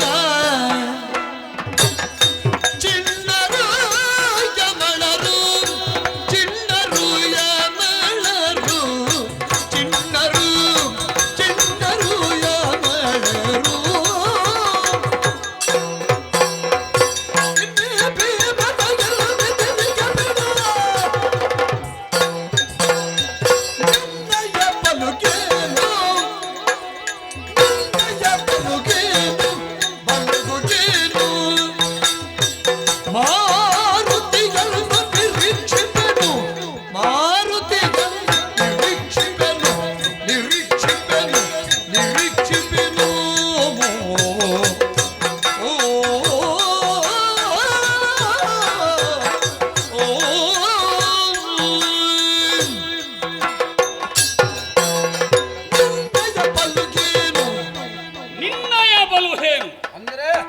ಧರ್ಮಜ, 5ರಲ್ಲಿ ಒಬ್ಬರನ್ನು ಆರಿಸಿಕೋ. ಯಾರನ್ನು ಗೆದ್ದೆ ಎಂದಾದ್ರೂ ಕೂಡ ರಾಜ್ಯ ನಿನಗೆ ಸ್ಥಿರ. ಹೌದು. ಇನ್ನು ಕಾಡಿಗೆ ಹೋಗಬೇಕೆನ್ನೋ ಮನಸ್ಸೇನೋ ನಿನಗೆ? ಅನಿವಾರ್ಯ ಅಂತಾದ್ರೆ ಹೋಗ್ಲೇಬೇಕಲ್ಲ. ಯಾವತ್ತೂ ಕೂಡ ನೀನು ಹೀಗೆ ನಯ ವಿನಯವಾಗಿ ಮಾತನಾಡುವುದೇ ನಿನ್ನ ಅಭ್ಯಾಸ ಆಗಿಬಿಟ್ಟಿದೆ. ಹೌದು. ಧರ್ಮರಾಯ, ಯುದ್ಧಕ್ಕೆ ನೀನು ನನ್ನೊಡನೆ ಬೇಕು ಅಂತಾದ್ರೆ ಆಯ್ಕೆಯ ಪ್ರಕ್ರಿಯೆಯಲ್ಲಿ ನನ್ನನ್ನು ಪರಿಗಣಿಸಬಹುದು. ನನಗೆ ನೀನು ಸಮಾನನಲ್ಲ. ಯಾಕೆಂತ ಕೇಳಿದ್ರೆ ಶ್ರುತಿ, ಶಾಸ್ತ್ರ, ವೇದ ಇದರಲ್ಲೆಲ್ಲ ಪಾಂಡಿತ್ಯವನ್ನು ಪಡೆದವ ನೀನು. ಇದರಲ್ಲಿ ನಿನ್ನಲ್ಲಿ ಪ್ರಶ್ನೆಯನ್ನು ಮಾಡಿದ್ರೆ ಮೀರಿಸುವವರು ಜಗತ್ತಿನಲ್ಲಿ ಯಾರೂ ಇಲ್ಲ. ನೀನು ಧರ್ಮರಾಯ. ಬಲ ಇಲ್ಲ ಅಂತಲ್ಲ, ಈ ಮೊದಲು ಮಾಡಿದಂತ ಯುದ್ಧ ಒಬ್ಬ ಅಸಾಮಾನ್ಯವಾದುದು. ನಾನಾಗಲಿಕ್ಕಿಲ್ಲ. ನೀನಾಗಲಿಕ್ಕಿಲ್ಲ. ಹೇಗೆ ಕೌರವ ನಾನಾದೀತ? ನೀನಾದೀತು. ಅರಿತಿ ವೀರ ಮಾರ್ತಾಂಡ, ಭೂರಿನೇತ್ರನ ಪಿಂಡ, ವೈರಿ ಮದಗಜ ಸಿಂಹ. ಪಾರ್ಥ, ಕಂಕನಾಗಿರಿಯಲ್ಲಿ ಬೃಹನ್ನಳೆಯಾಗಿ ನಾಟ್ಯವನ್ನು ಕಲಿಸುತ್ತಿದ್ದಂತಹ ನಪುಂಸಕ ನೀನು. ನಿನ್ನನ್ನು ಹಾಗೆ ನಾನು ತಾತ್ಸಾರ ಮಾಡಿದ್ದಲ್ಲ. ಆದರೂ ಸವ್ಯಸಾಚಿ ಎನ್ನುವಂತಹ ಹೆಸರನ್ನು ಪಡೆದವ. ಪಾರ್ಥಯೇವ ಧನುರ್ಧರ. ನಿನ್ನಲ್ಲಿ ಧನುಸ್ಸಿನಲ್ಲಿ ಮುದ್ದೆ ನಿತ್ತು ಯುದ್ಧವನ್ನು ಮಾಡುವಂತಹ ಸಾಮರ್ಥ್ಯವಂತರು ಈ ಪ್ರಪಂಚದಲ್ಲಿ ಯಾರು ಇಲ್ಲ ಎನ್ನುವುದು ನನಗೆ ಗೊತ್ತುಂಟು. ಆದರೆ ನಾನು ಕಲಿತತ್ತು ಗದಾವಿದ್ಯೆ. ಇದಕ್ಕೆ ನಿನ್ನಿಂದ ಆಗಲಿಕ್ಕಿಲ್ಲ. ನೀನು ಬದಿಗೆ ಸರಿ, ಸಣ್ಣವ ನೀನು. ಹೇಗೆ ನಾವಾದೀತ? ನೀವು ಇಬ್ರು ಅಲ್ಲಿ ಹೀಗೆ ಕೇಳ್ತೀರಾ? ನಾವು ಆದೀತ ಅಂತ ಹೇಳಿ ಖಂಡಿತ ಕೇಳ್ತೇವೆ. ನೀವು ಚಿನ್ನರು, ಸಾಮರ್ಥ್ಯ ಇಲ್ಲದೆ ಇರುವವರಲ್ಲ. ಒಂದೇ ರಥದಲ್ಲಿ ನಿಂತು ಯುದ್ಧವನ್ನು ಮಾಡಿದರೆ ನಿಮ್ಮನ್ನು ಜಯಿಸುವವರು ಯಾರೂ ಇಲ್ಲವಂತೆ. ಹಾಗಂತ ಹೇಳಿ ಒಂದು ರಥದಲ್ಲಿ ಯುದ್ಧವನ್ನು ಮಾಡುವುದಕ್ಕಿಲ್ಲ ಇಲ್ಲಿ. ಈಗ ನನಗೆ ಚಿನ್ನರು ನೀವು ಕೂಡ ಇಬ್ಬರು ನನಗಾಗಲಿಕ್ಕಿಲ್ಲ. ಹಾಗಾದ್ರೆ ನಿನಗೆ ಆಯ್ಕೆ ಮಾಡಿಕೊಳ್ಳುವುದಕ್ಕೆ ಯಾರೂ ಇಲ್ವೋ? ಇದ್ದಾರೆ. ಯಾರು? ಓ, ಅಲ್ಲಿದ್ದಾನಲ್ಲ ಭೀಮಸೇನ. ಮೀಸೆಗೆ ಕೈ ಹಾಕುದು ನೋಡವ, ನನಗೂ ಉಂಟು. ಅವ ಅವ ಅವ ಬೇಕು ನನಗೆ. ಈಗ ನಾವು ಐವರು ಇರುತ್ತಾ, ನೀ ಭೀಮಸೇನನ್ನೇ ಆಯ್ಕೆ ಮಾಡಿಕೊಳ್ಬೇಕು ಅಂತಾದ್ರೆ ಅದಕ್ಕೇನಾದ್ರೂ ಒಂದು ಕಾರಣ ಇರ್ಬೇಕಲ್ಲ? ಬಲವಾದ ಕಾರಣ ಇದೆ.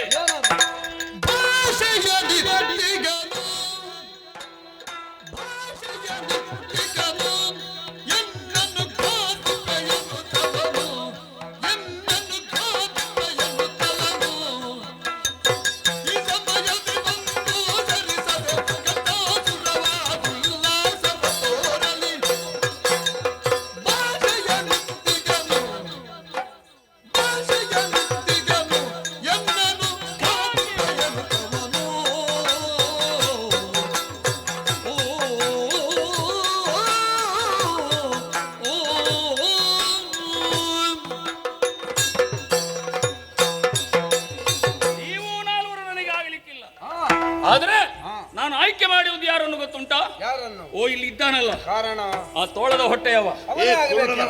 ಮುಚ್ಚಬಾಯಿ, ನೋಡು ನೋಡು, ಅವನನ್ನೇ ಆಯ್ಕೆ ಮಾಡುವುದಕ್ಕೆ ಕಾರಣ ಇದೆ. ಏನಪ್ಪ? ಅಂದು ಸಭೆಯಲ್ಲಿ ತನ್ನ ಹೆಂಡತಿಯ ವಸ್ತ್ರಾಭರಣ ಆದಂತಹ ಸಮಯದಲ್ಲಿ ಕೇಳಿದ್ಲಂತೆ. ಆವಾಗ ಇವ ಹೇಳಿದ್ದಾನೆ, ಮಡದಿಗೆ ಭಾಷೆಯನ್ನು ಕೊಟ್ಟಿದ್ದಾನೆ, ಕೌರವನನ್ನು ನಾನು ಕೊಲ್ಲುತ್ತೇನೆ ಎನ್ನುವ ಹಾಗೆ. ಆ ಭಾಷೆ ಬಂಜೆಯಾಗಬಾರದು ಅಂತಾದ್ರೆ ಬಿಡವನನ್ನು.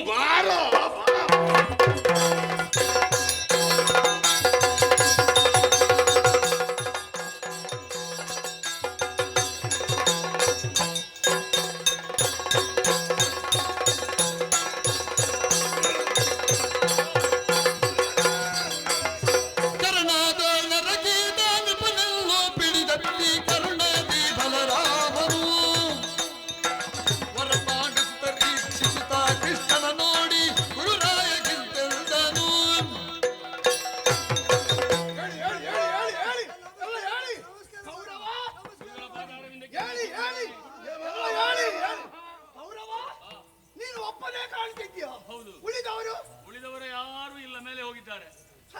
ಎಲ್ಲ ಸತ್ತಿದ್ದಾರೆ. ಹೌದು. ಓ, ಅಲ್ಲಿದ್ದಾನಲ್ಲ. ಭಗವನ್ನು ನೋಡಿ ಕೃಷ್ಣ.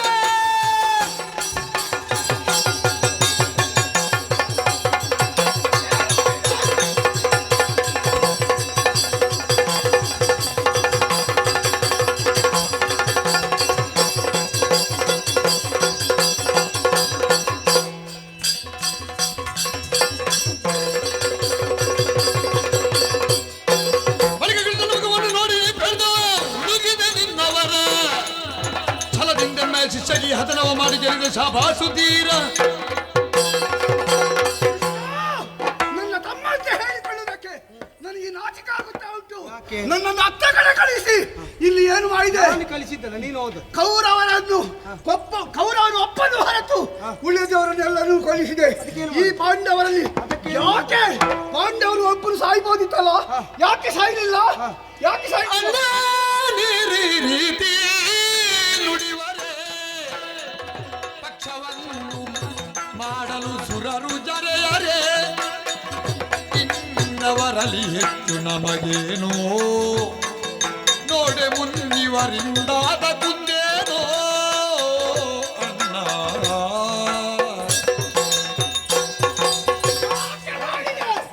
ಸತ್ಯ ಹೇಳು. ಸುಮ್ಮನೆ ಹಾಗೆಲ್ಲ ಜರೀಬಾರ್ದು.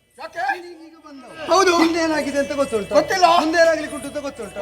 ಆದದನ್ನೇ ಗ್ರಹಿಸಿ ಹಾಗೆ ಹಾಹಾಕಾರವನ್ನು ಎಬ್ಬಿಸಿದ್ರೆ ಆಗುದೆಲ್ಲ ಸರಿಯಾಗಿದೆ. ಎಲ್ಲ ಏನು ಗೊತ್ತಿಲ್ಲದವರು ಇರುದ, ಎಲ್ಲ ಗೊತ್ತಿದ್ದವರು ಇರುವಾಗ ಆಗುತ್ತಾ ಬಂದದ್ದು ಸರಿಯಾಗುಂಟು. ಏನು ಸರಿಯಾಗಿದೆ? ಏನಾಯ್ತು ಈಗ? ಈಗ ಪಾಂಡವರು ಯಾಕೆ ಸಾಗಿಲ್ಲ?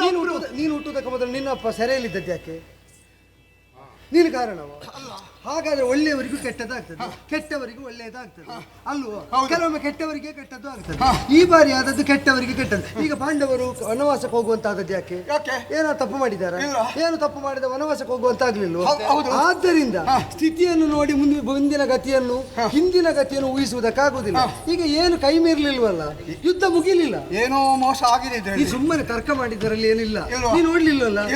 ಈಗ ನಿನ್ನ ಕಣ್ಣೆದುರೆ ಆಗಬೇಕಾದದ್ದೆಲ್ಲ ಸರಿಯಾಗಿ ಆದ್ರೆ ನಿನಗೆ ಆಕ್ಷೇಪ ಉಂಟಾ? ಇಲ್ಲ ಇಲ್ಲ.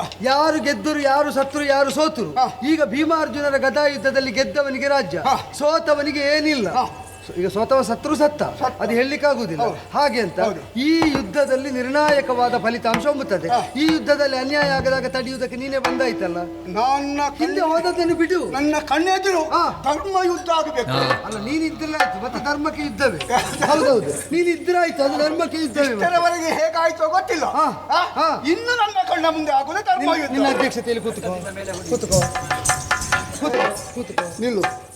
ಇಬ್ಬರಿಗೂ ವಿದ್ಯೆ ಕಲಿಸಿದವನ ಅಲ್ಲ ಅಂತ ಹೇಳಿದ್ಯಾರು? ನೀನು ಗುರುವೇ. ಅವರು ಒಪ್ಪಿದ್ರೆ ಆಯ್ತು, ನನಗೆ ಆಕ್ಷೇಪ ಇಲ್ಲ. ಅವರು ಅಲ್ವಾ? ಅವರು ಒಪ್ಪಿದ್ರೆ ಆಯ್ತು, ನನಗೇನು ಆಕ್ಷೇಪ? ನಿನ್ನನ್ನು ಗುರು ಅಂತ ಒಪ್ಪಬೇಕು. ಹೌದು, ಅವ ಒಪ್ಪುತ್ತಾನೆ. ಕೇಳಿ ನಿನ್ನನ್ನು ಗುರು ಹಾಗೆ ಹಬ್ಬ ಈ ಸಲ ಒಪ್ಪಿದ. ಅವ ಯಾವಾಗಲೂ ಒಪ್ಪುತ್ತಾನೆ ಅಂತಿಲ್ಲ, ಅವರ ಲಹರಿಯ ಮೇಲೆ ಉಂಟು. ಹೌದೌದು, ಒಂದು ಕ್ರಮ ಉಂಟು. ಏನು ಕ್ರಮ? ಕುತ್ತಿಗೆಯಿಂದ ಮೇಲೆ ಹೊಡೆಯಬಾರದು. ಭೀಮ ಕೇಳಿತಾ? ಕುತ್ತಿಗೆಯ ಮೇಲೆ ಹೊಡಿಲಿಕ್ಕಿಲ್ಲ ನೀನು. ಅದೇನು ಅವನಲ್ಲಿ ಕೇಳು. ಅಲ್ಲ, ಅವರಿಗೆ ಸರಿ ಕೇಳಿತಾ ಅಂತ. ನಾನು ಪಾಂಡವ ಪಕ್ಷ ಅಲ್ವಾ? ಹಾಗೆ ಸೊಂಟದಿಂದ ಕೆಳಗೆ ಹೊಡಿಲಿಕ್ಕಿಲ್ಲ. ಇಲ್ಲ ಗುರುಗಳು, ಅದು ಗೊತ್ತುಂಟು ಗುರುಗಳೇ. ಅವ ಸೊಂಟದಿಂದ ಕೊಳ್ಳ ಹೊಡಿಲಿಕ್ಕಿಲ್ಲ. ಅದು ಗೊತ್ತುಂಟು ಗುರುಗಳೇ. ಅವನಿಗೆ ಗೊತ್ತು, ಅವನಿಗೆ ಗೊತ್ತು, ಅವನಿಗೆ ಗೊತ್ತು. ಸೊಂಟ ನೋವಾಗ್ತದೆ, ಬೇಡ ಗುರು. ಬೇಡ, ಸೊಂಟ ನೋವು.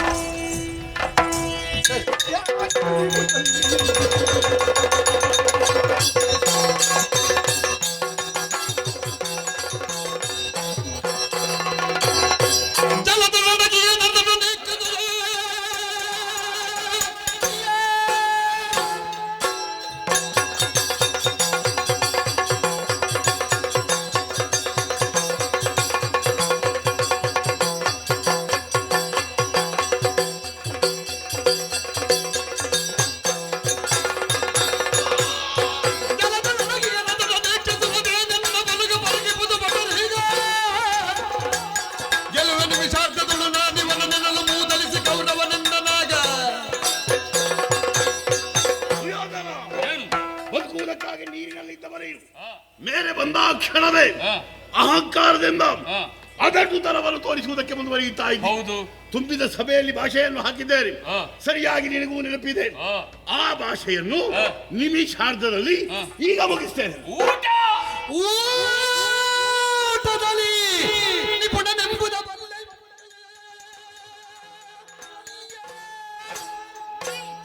ಬಲ್ಲೆ ಬಲ್ಲೆ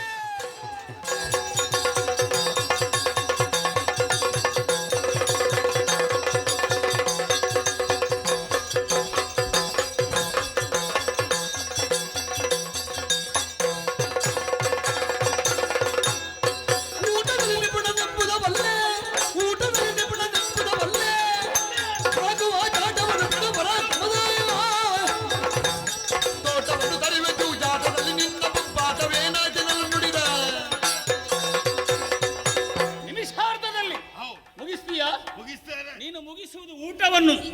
ಅಂದು ವನದಲ್ಲಿ ಬಕನ ಬಂಡಿ ಅನ್ನವನ್ನು ಉಂಡವ ನೀನು. ಅದು ಮಾತ್ರ ನಿನಗೆ ಆಗುವುದು. ಸಾಕು ನಿನ್ನ ವಾಚಾಟ. ಅಂದು ಜೂಜಾಟದಲ್ಲಿ ಏನು ನಡೆಯಲಿಲ್ಲ, ತೋರಿಸು ನಿನ್ನ ಆಟ. ಅಂದಿನ ಪಸೆ ಹಾರಿ ಹೋಗಲಿಲ್ಲ. ಹೌದಾ? ಬಳಿತರಿ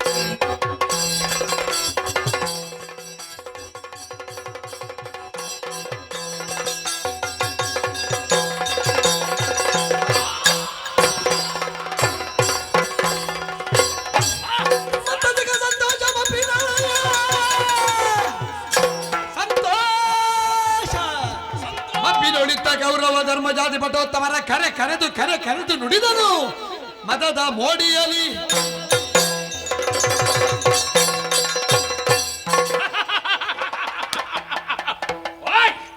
ಬಿದ್ದ ಯುದ್ಧದಲ್ಲಿ ಭೀಮ ಬಿದ್ದ. ಈ ಚಂದವನ್ನೇ ನೋಡಬೇಕು. ಇದನ್ನೇ ನಾನು ಇಷ್ಟರವರೆಗೆ ಕಾಯುತ್ತಾ ಇದ್ದೆ. ಈ ನಿರೀಕ್ಷೆಯಲ್ಲೇ ಇದ್ದೆ. ಎಲ್ಲಿದ್ದೀರಿ ನನ್ನ ತಮ್ಮಂದಿರು, ಮಿತ್ರಾದಿಗಳು? ಬನ್ನಿ, ಎಲ್ಲ ಬನ್ನಿ, ನೋಡಿ ಭೀಮ ಬಿದ್ದ ಚಂದವನ್ನೊಮ್ಮೆ ನೋಡಿ. ನಿಮಗೂ ಕೂಡ ಒಂದು ಸಂತೋಷ ಆಗಲಿ. ಕೌರವ ಓ ಇನ್ನು ಯಾರಲ್ಲಿ ಮಾತಾಡುವುದು? ಹೋದವರು ಸತ್ತವರಲ್ಲಿ ಮಾತಾಡ್ಲಿಕ್ಕೆ ಉಂಟಾ? ಸತ್ತವರಲ್ಲಿ ಮಾತನಾಡುವುದಕ್ಕೆ ಕಾರಣ ಇದೆ. ಏನು? ಸತ್ತವರಿಗೂ ಕೂಡ ಇವ ಬಿದ್ದಿದ್ದಾನೆನ್ನುವಂತಹ ಸಂತೋಷ ಆಗಲಿ. ಇಲ್ಲ, ಜೀವದಲ್ಲಿ ಇರುವಾಗ ಅವರು ಕೂಡ ಇವನನ್ನೇ ಎಣಿಸ್ತಾ ಇದ್ರು ಹೊಡಿಬೇಕು ಅಂತ. ಅದೀಗ ಬೇಡ. ಹಾ. ಈಗ ಜೀವ ಇದ್ದವರಲ್ಲಿ ಮಾತಾಡ್ಬೇಕು. ಹೌದಾ? ನೋಡಿರಿ ಧರ್ಮಜ ಓ ಧರ್ಮಜ, ಫಲಗುಣಾದಿಗಳು ಧರ್ಮಜ ಫಲಗುಣಾದಿಗಳು ನೋಡಿ ನೋಡಿ ನೋಡಿ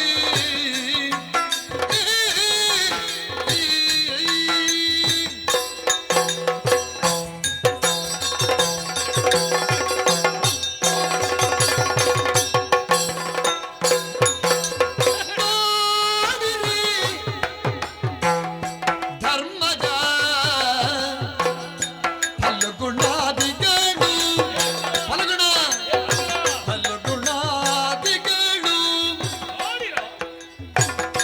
ರೂಢಿಯೋಳ ನೀಲಜ ಬಿದ್ದ ಚಂದಗಳಾಗ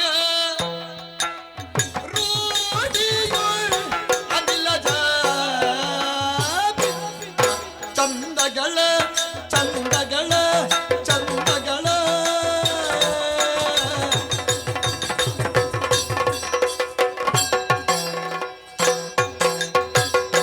ತನ್ನ ಮಾಲಿನಿಗಿತ್ತ ಮುನ್ನಿನ ಭಾಷೆ ವ್ಯರ್ಥ ತನ್ನ ಮಾಲಿನಿಗಿತ್ತ ಮುನ್ನಿನ ಭಾಷೆ ವ್ಯರ್ಥ ಕನ್ನಡಿಗಂತಾಯ್ತು ಕನ್ನಡಿಗಂತಾಯ್ತು ಇನ್ನು ತಾಳುವುದನ್ನು ನೋಡಿರಿ ಧರ್ಮಜ ಫಲ್ಗುಣ ನಕುಲ ನಕುಲ ಸಗದೇವನಾದ ನೋಡಿ ನೋಡಿ ನೋಡಿ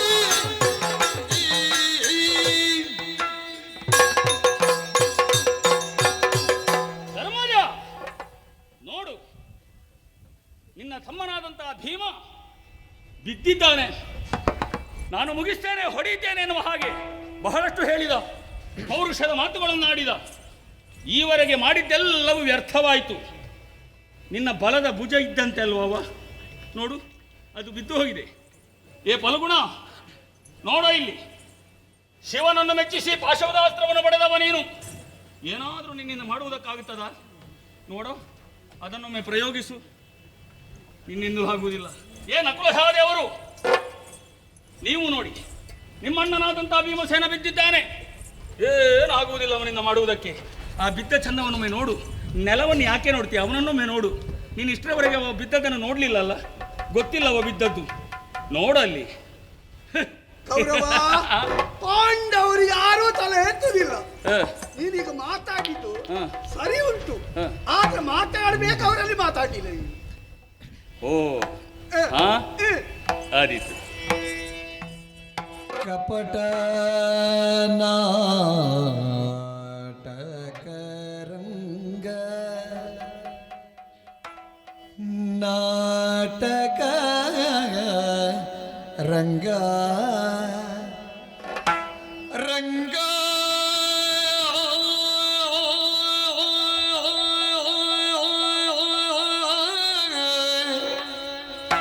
ರಂಗ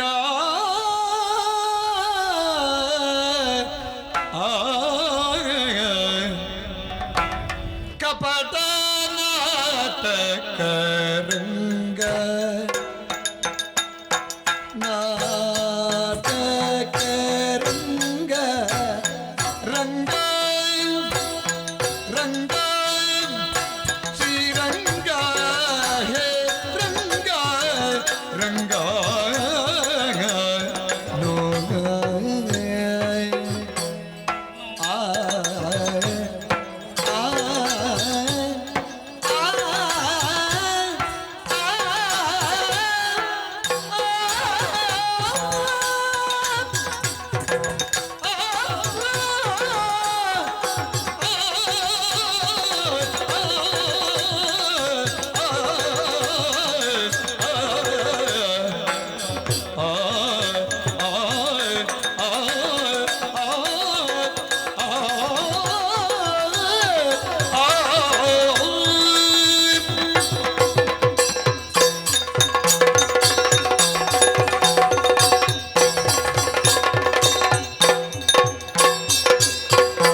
ನಾಟಕ ರಂಗ ನಾಟಕ ರಂಗ ನಾಟಕ ರಂಗ ಗುಪಿತವೇನೋ ಗುಪಿತವೇನೋ ಗುಪಿತವೇನೋ ನಿನ್ನಂಗ ಗುಪಿತವೇನೋ ನಿನ್ನಂಗ ನಾಟಕ ರಂಗ ಏನೋ ನಿನ್ನಂಗ ನಿಪುಣ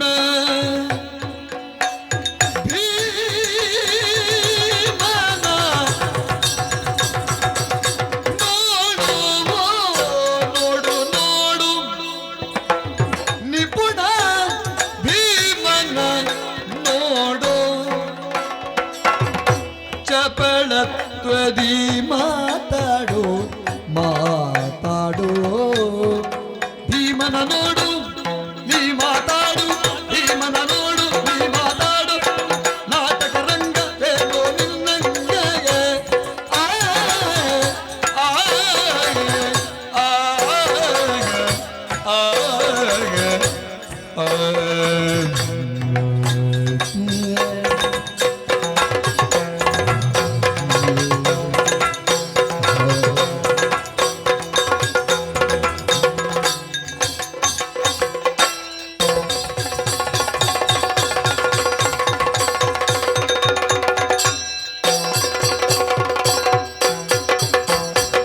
ಕಪಟ ನಾಟಕ ರಂಗ ಗುಪಿತವೇನೋ ನಿನ್ನಂಗ ನಾಟಕ ರಂಗ ರಂಗ ರಂಗ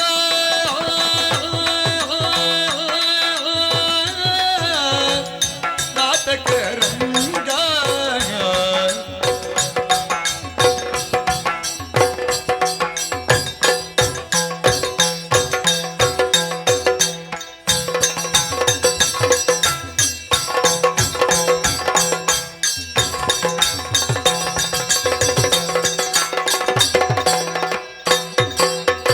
ನಿಪುಣ ಭೀಮನ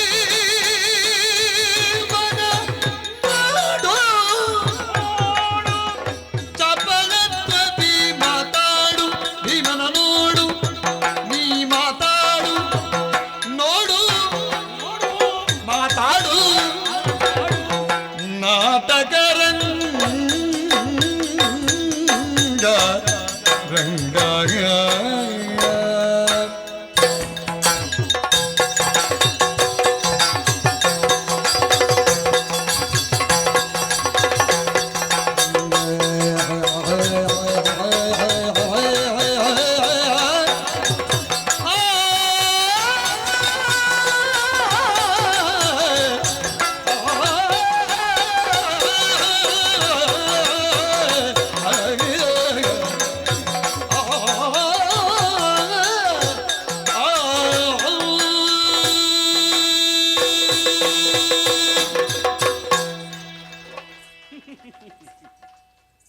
ಯಾರು ಮಾತನಾಡಬೇಕು ಅವರೇ ಮಾತಾಡಬೇಕು. ಅವರು ಮಾತಾಡಿದರೆ ಚಂದ, ಅದಕ್ಕೊಂದು ಭಾರ ಇದೆ. ನಾವೆಲ್ಲ ಮಾತಾಡಿದರೆ ಅದು ಮಾತಲ್ಲ. ಓ ಕೃಷ್ಣ, ರಂಗ ನೀನು, ಕಪಟ ನಾಟಕ ರಂಗ. ಜಗತ್ತೆನ್ನುವಂತಹ ನಾಟಕ ಮಂದಿರದಲ್ಲಿ ನಿನ್ನದೊಂದು ನಾಟಕ, ಆ ನಾಟಕದಲ್ಲಿ ಒಂದು ಕಪಟ. ರಂಗ ನೋಡಿದ್ದೀಯ, ನಿಪುಣ ನೀನು, ನಿಪುಣನೇ. ನಿಪುಣ ಭೀಮನ ನೀ ನೋಡು, ಚಪಲತ್ವದಿ ಮಾತಾಡು. ನಿನಗೆ ಮಾತನಾಡುವ ಚಟ, ನೀನು ಮಾತಿನಲ್ಲೇ ಗೆದ್ದದ್ದು ಈವರೆಗೆ, ಎಲ್ಲರನ್ನೂ ಗೆದ್ದಿದ್ದೀಯ. ನೋಡುವ, ಇವತ್ತು ಸುಮ್ಮನೆ ಕುಳಿತುಕೊಂಡಿದ್ದೀಯಲ್ಲ ನೀನು ಸುಮ್ಮನೆ ಕುಳಿತರೂ ಕೂಡ ಒಂದು ಅರ್ಥ ಇದೆ. ಅದನ್ನು ಅರ್ಥವಿಸಿಕೊಳ್ಳುವುದಕ್ಕೆ ನಮ್ಮಿಂದ ಆಗುವುದಿಲ್ಲ. ನಿನ್ನ ಯಾವ ನಾಟಕ ಅದರೊಳಗೆ ಅಡಗಿದೆ ಅಂತ ಗೊತ್ತಿಲ್ಲ. ರಂಗ ನೋಡಲ್ಲಿ ಬಿದ್ದಿದ್ದಾನೆ. ಮಾಮ ಪ್ರಾಣಾಹಿ ಪಾಂಡವ, ಅತ್ತೆಗೆ ಮಾತನ್ನು ಕೊಟ್ಟಿದ್ದೀಯ, ನನ್ನ 5 ಪ್ರಾಣಗಳಂತೆ ನಿನ್ನ ಮಕ್ಕಳನ್ನು ನಾನು ರಕ್ಷಿಸ್ತೇನೆ ಅಂತ. ನೋಡಿದ್ಯಾ, ಅದರಲ್ಲಿ ಮುಖ್ಯ ಪ್ರಾಣ ಎಂದೆನಿಸಿಕೊಂಡಂಥ ಭೀಮ ಅವ ಬಿದ್ದಿದ್ದಾನೆ. ಒಂದು ಪ್ರಾಣ ಹೋಯ್ತಲ್ಲ, ನಿನ್ನನ್ನು ಬಹಳಷ್ಟು ಮಂದಿಗಳು ಹೊಗಳಿದ್ರು. ಏನಂತ? ಓಹ್, ನೀನು ದೇವರಂತೆ, ಜಗತ್ತಿಗಳಿಗೆ ಅಂತ ಭಗವಂತ ನೀನು, ಕೃಷ್ಣಂ ಮುಂದೆ ಜಗದ್ಗುರು, ಹೀಗೆಲ್ಲ ಬಹಳಷ್ಟು ಮಂದಿಗಳು ನಮ್ಮಲ್ಲಿ ಕೂಡ ಆಸ್ಥಾನದಲ್ಲಿ ಆಡಿದವರಿದ್ದಾರೆ. ಆಸ್ಥಾನದಲ್ಲಿದ್ದವರಿಗೂ ನಿನ್ನದಂಥ ವಿಶ್ವರೂಪವನ್ನು ನೀನು ತೋರಿಸಿದ್ದೀಯಂತೆ. ಆದರೆ ನಾನು ನೋಡಲಿಲ್ಲ, ನನಗೆ ಗೊತ್ತಿಲ್ಲ. ಆದರೆ ನನ್ನ ಆತ್ಮಶಕ್ತಿಯಲ್ಲಿ ನನಗೆ ನಂಬಿಕೆ ಇದೆ. ಯಾವುದು ಶಕ್ತಿ ಎನ್ನುವ ಹಾಗೆ ಕೃಷ್ಣ ಯಾಕೆ ಎಬ್ಬಿಸುವುದಿಲ್ಲ? ಈವರೆಗೆ ನೀನು ಪಾಂಡವರಿಗೆ ಎಲ್ಲೆಣಿತು ಕೂಡ ಸೋಲಾಗದಂತೆ ರಕ್ಷಣೆ ಮಾಡಿಕೊಂಡು ಬಂದವ ನೀನು. ಈ ರಂಗವನ್ನು ನಾನು ನಿರ್ಮಾಣಗೊಟ್ಟಿದ್ದು ನಾನು ಅಲ್ವಾ? ನಿನಗಾಗಿ ಮಾಡಿಕೊಟ್ಟಿದ್ದೇನೆ. ಇವತ್ತು ಕೂಡ ಹಾಗೆ, ನನ್ನದು ಯಾವ ಆಕ್ಷೇಪವೂ ಇಲ್ಲ. ನಿನಗೆ ಕೊಡುವುದಿಲ್ವಾ? ನಿನ್ನ ಅಣ್ಣ ಇದ್ದಾನೆ ನೋಡ. ನಾವೊಂದು ಗದಾ ಯುದ್ಧವನ್ನು ನಾವು ಮಾಡ್ತೇವೆ. ಯಾರನ್ನು ಗೆಲ್ಲಿಸ್ತಿ, ಯಾರನ್ನು ಸೋಲಿಸ್ತಿ? ಬೇಡ, ನೀನೇ ಮಾಡ್ತೀಯಾ? ಅಂದು ನೀನು ಚಕ್ರವನ್ನು ಹಿಡಿದಿದ್ದಂತೆ.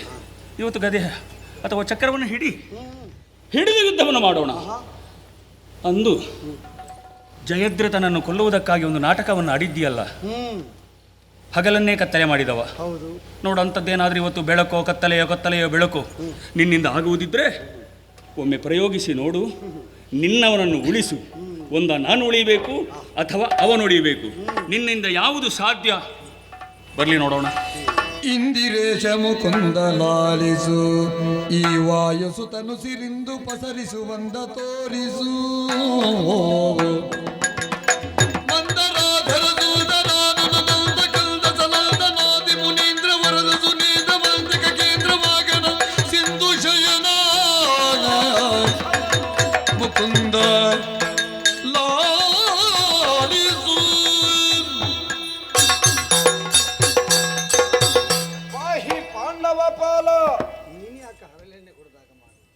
ನೀನಿರುತ್ತಾ ಪಾಂಡವರ ಇವರಲ್ಲಿ ಓರ್ವನಾದಂತಹ ಭೀಮಸೇನ ಚೈತನ್ಯ ರಹಿತನಾಗಿ ಬಿದ್ದಿದ್ದಾನೆ. ಸುಯೋಧನನ ಅಟ್ಟಹಾಸ ಮೆರೆ ಮೀರ್ತಾ ಉಂಟು. ನೀ ಕುಳಿತು ಮಂದಹಾಸವನ್ನು ಬೀರ್ತಾ ಇದ್ದಿ. ಏನು ದೇವ್ರಿ, ನಮ್ಮನ್ನು ನೋಡುವಾಗ ನಿಮಗೆಲ್ಲ ನಗುವ ಅಂತ ಕಾಣುವುದ? ಉಳಿದವರು ನಗುವಾಗ ನೀನು ನಿನ್ನಂತವರು ಮಾಡುದು ಯಾಕೆ ಅಂತ ಅಲ್ಲ ದೇವರೇ. ನೀನು ಅವನ ದುರ್ಬುದ್ಧಿಯನ್ನು, ಅವನ ದುಶ್ಚಾರಿತ್ರ್ಯವನ್ನು ಹೆಚ್ಚು ನಂಬಿದ್ದು ನನ್ನನ್ನು. ನನ್ನ ಮುಖದ ನಗು ಮಾಸಲಿಲ್ಲ ಅಂತಾದಾಗ ನಿನಗೆ ಯಾಕೆ ಆತಂಕ? ಅಲ್ಲ, ಭೀಮಸೇನಿಗೆ ಬೀಳಬಾರದವರು ಬೀಳಬಾರದ ಕಾಲದಲ್ಲಿ ಬಿದ್ದಾಗ ಸಾಗುತ್ತಾ ಇರಬೇಕಾದವರು ಸ್ತಬ್ಧರಾಗ್ತಾರೆ. ಉದಾಹರಣೆ ಬೇಕಾ? ಹೊಡೆಯಬಾರದ ತಲದಲ್ಲಿ ಹೊಡೆಯಬಾರದಂತೆ ಹೊಡೆದಂತಹ ಆಂಜನೇಯನಿಗಾದ ಘಾತಕ್ಕೆ ವಾಯುವೇ ಸ್ತಬ್ಧನಾಗಿದ್ದಾನೆ. ಈಗ ಇಲ್ಲಿ ವಾಯು ತಂಪಾಗಿ ಬೀಸ್ತಾ ಇಲ್ವೋ? ಹೌದು. ಅವನ ಅಪ್ಪನಿಗೆ ಆತಂಕ ಆಗಲಿಲ್ಲ, ನಿನಗೆ ಯಾಕಪ್ಪ? ಅಲ್ಲ, ಅಣ್ಣ ಅಂತ ಹೇಳಿದ್ರೆ ಅಪ್ಪನಿಗೆ ಸಮಾನ ಅಲ್ವಾ? ಅಣ್ಣ ಆದ್ರೆ ಅಪ್ಪನಿಗೆ ಸಮಾನ. ನಿಜವಾಗಿ ಅಪ್ಪನಿಗೆ ಆತಂಕ ಆಗಲಿಲ್ಲ, ನಿನಗೆ ಯಾಕೆ ಆಗೋದು ಅಂತ? ಅವರಾದ್ರೆ ದೇವರು ಸ್ವಾಮಿ, ನಾವು ಜೀವರಲ್ವಾ? ಹೌದು. ನಿನಗೆ ಈಗ ಜೀವರು ಗ್ರಹಿಸಬೇಕಾದದ್ದು ದೇವಾಭಿಮತವನ್ನು ಪರೋಕ್ಷವಾಗಿ. ನಾನು ನೇರವಾಗಿದ್ದೇನೆ, ವಾಯು ನೇರವಾಗಿ ಸಂಚರಿಸ್ತಾ ಇದ್ದಾನೆ, ಹಾಗೆ ಗ್ರಹಿಸಬೇಕೋ ಬೇಡ? ಅವನಿಗೆ ಏನಾಗಿದೆ ಅಂತ ಅವ ಎಬ್ಬಿಸಬೇಕು ಅಂತ ಹೇಳುವಾಗಲೇ ಎಬ್ಬಿಸಲಿಕ್ಕಿದ್ದವನು ನಾನು. ಅವ ರಣ ಮಾಡ್ತಾ ಮಧ್ಯದಲ್ಲಿ ವಿಶ್ರಾಂತನಾಗಿದ್ದಾನೆ. ವಿಶ್ರಾಂತನಾದ ಮೇಲೆ ಅವ ಮಧುಕೈಟಬೋಧೆಯನ್ನು ನೆನಪಿಸಿಕೊಂಡ. 5000 ವರ್ಷ ಸಾಗಿತಲ್ಲ, ನಿರಂತರವಾಗಿ ಸಾಗಿದ ಮೇಲೆ ಅಲ್ಪ ವಿಶ್ರಾಂತಿ ವಿಷ್ಣುವಿಗೆ ಬೇಕಿದ್ದಾಗ ಮಲಗಿದ, ಮತ್ತೆ ಎದ್ದ ಕಡಿದು ಕೊಂದ. ಹಾಗೆ ಅಲ್ವಾ ಅದು? ಇವನಿಗೆ ಮಧುಕೈಟಬೋಧೆ ಈಗ ನೆನಪಾಗಿದೆ. ಆಗಬೇಕಾದಾಗ ಆಗಬೇಕು. ಯುದ್ಧದಲ್ಲಿ ತೊಡಗಿಸಿ ಸಾಗಿದಾಗ ಮಧುಕೈಟಬೋಧೆ ನೆನಪಾಯ್ತು. ದೇವರು ಬಿದ್ದಾಗ ನಾನು ಬೀಳ್ತೇನೆ ಅಂತ ಅವ ಬಿದ್ದ. ಬೇಡ ಮಧುಕೈಟಬರು ಬೇಡ, ಬೇರೆ ಯಾವ್ದಾದ್ರು ನೆನಪು ಮಾಡಿದ್ದೇವೆ.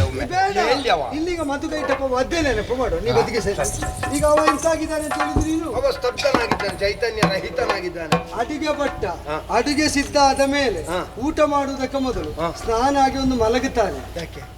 ಅಲ್ಲಿಯ ತನಕ ಆಯಾಸ ಪರಿಹಾರ ಆಗದಿದ್ರೆ ಸರಿ ಉಣ್ಣುವುದಕ್ಕಾಗುವುದಿಲ್ಲ ಅಂತ ವಲಲನಾಗಿ ವಿರಾಟ ನಗರದಲ್ಲಿ ಅಡಿಗೆ ಮಾಡಿ ಪಾಕಶಾಸ್ತ್ರ ನೈಪುಣ್ಯ ಬಂದಿದೆ. ಅವನಿಗೆ ಬೇಕಾದ ಪಾಕ ಸಿದ್ಧ ಆಗಿದೆ, ಅಲ್ಪ ವಿಶ್ರಾಂತಿಯು ಪೂರ್ಣ ಆಯ್ತು. ಈಗ ಎದ್ದು ಉಣ್ಣುವ ಬಗೆ ನೋಡ್ತೀಯ? ಹೌದು. ಭೀಮ, ಓ ಭೀಮ,